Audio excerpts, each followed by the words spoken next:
Par milliers, les réfugiés affluent vers ce camp en Ouganda depuis quelques mois. Poussés à nouveau par les violences cycliques dans l'est de la République démocratique du Congo, de l'autre côté de la frontière. Beaucoup sont des enfants qui ont perdu le contact avec leur famille dans la précipitation. Des garçons comme Pascal, dont le visage est caché pour des raisons de sécurité. Je suis venu ici à cause de la guerre. J'ai vu que les combats s'intensifiaient et j'ai eu peur.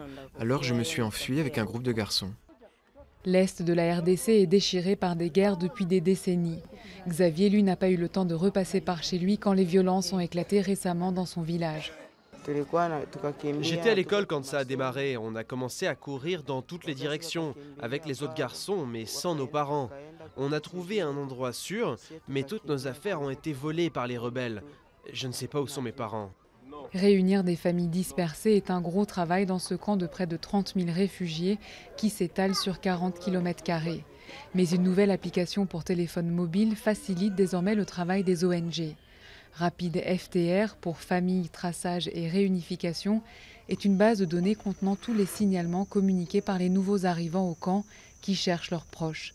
L'outil peut être mis à jour en permanence et de n'importe quel endroit. Il contient aussi des photos et permet à des parents d'identifier et de retrouver plus vite un enfant recherché. Avant, on avait simplement des listes de noms et on demandait aux gens leur nom, leur provenance. Maintenant, avec Rapid FTR, c'est plus facile de retrouver la trace de quelqu'un avec une photo et pas seulement un nom.